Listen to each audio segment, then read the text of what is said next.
Okay, so for my project, I decided to work with my 3D printer and try to make it a little easier to use in my classes. I just started using it this year, so this is my web page. I really just use it as a way to upload work from all my computer lab classes. So they would click on their class and upload any documents I had here. Um, so under resources, I added my 3D printing project. Right, you can either click on this image or click on the left, and it will bring you to this short little overview of what we'll be doing and the different lessons that kind of go through this web page. So the first one, three-dimensional drawing, just shows the different programs we use. We have specific AutoCAD classes and SolidWorks classes, which are Tektura 1 and Tektura 2. And then for SolidWorks, it's Tektura 3D. And then for home use, the students can, for free, use Tinkercad or Google SketchUp on their own. I'll also be using the Tinkercad in my World of Technology class because it's pretty simple to use, and it kind of just gives them an introduction to the more difficult programs. So if we click on that link, it'll bring you to my page that I started, and you'll see it's just very simple to use, and some of the components are similar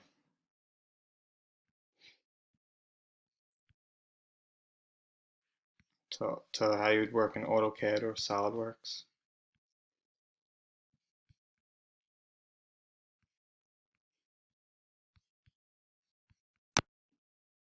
So once you have it open up, you'll see that you have your navigation cube, which functions very similar to CAD and SolidWorks. You could move around the building plane using that. You could select the object, change the sizes, and all of these images and things you build can be imported, well, I'm sorry, exported for 3D printing, just like you would on SolidWorks.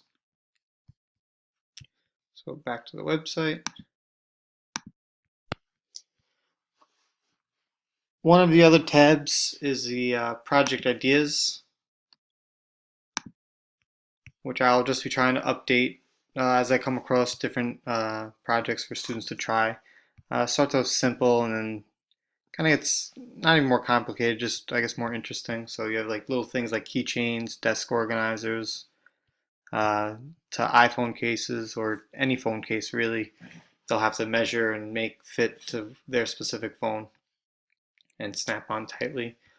Simple household objects, and this year's kind of like fad, I guess, is the fidget spinner, which a lot of kids tried this year, and any other kind of electronic device they could make.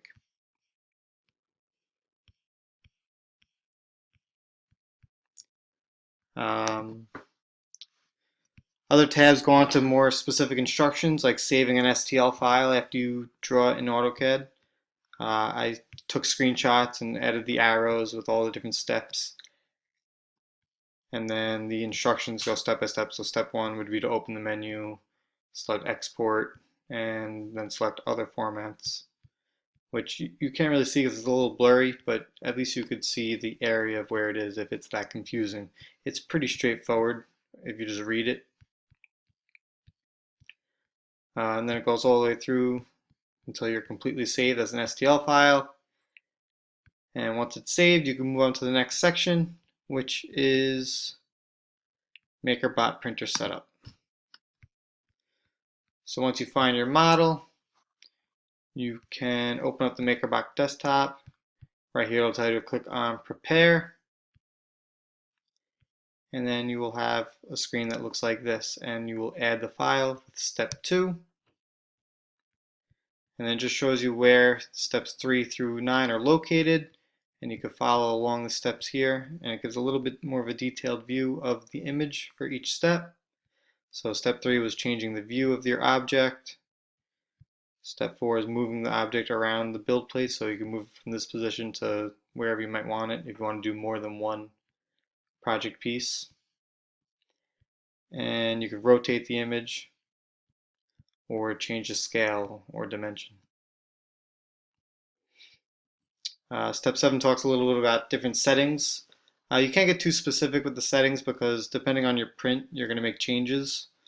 So it kind of just gives some hints, like you should usually always want to use refs, and supports are kind of annoying to get off the project once it's done, so you want to limit how much support you use, and the more infill you use, the stronger the object is, and you don't want the printer to move too fast.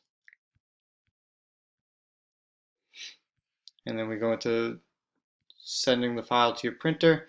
I don't have any way to send files to my printer other than a USB drive right now, so that is the only instruction that they'll need to follow so far.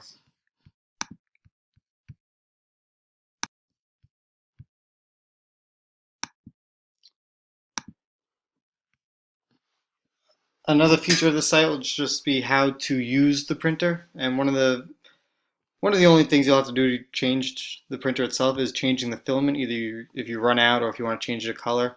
So there's a short video of just how to change the filament. I won't make you watch the whole thing, but it's just embedded right into the website.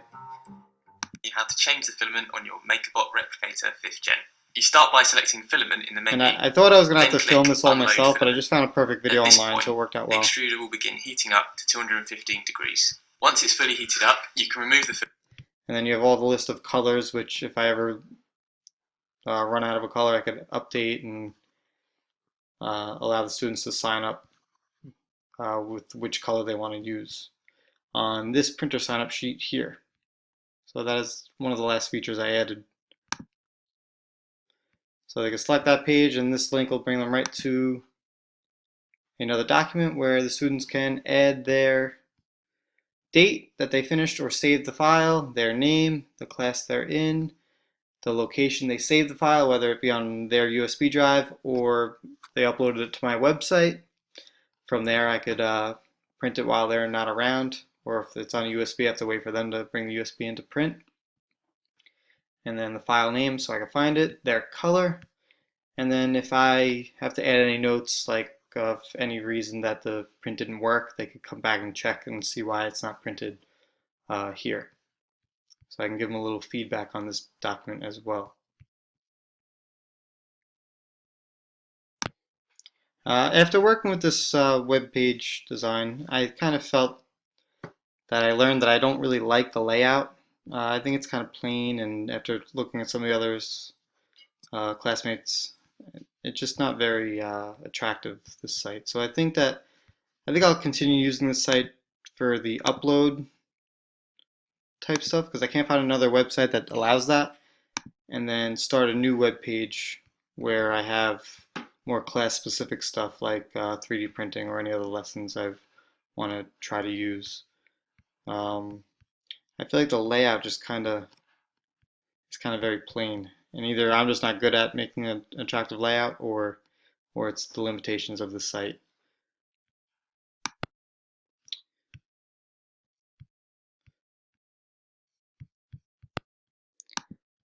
I plan to start using this site next year because I don't want to introduce anything new the last 2 weeks of school. But I think the printer sign-up sheet is probably my favorite feature that I added on here. It'll just keep everything in order, and the students can see when their print will be done or why it didn't work. And the saving of the STL files also.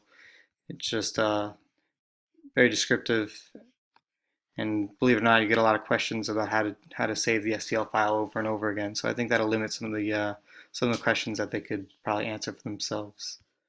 And that's about all for my project.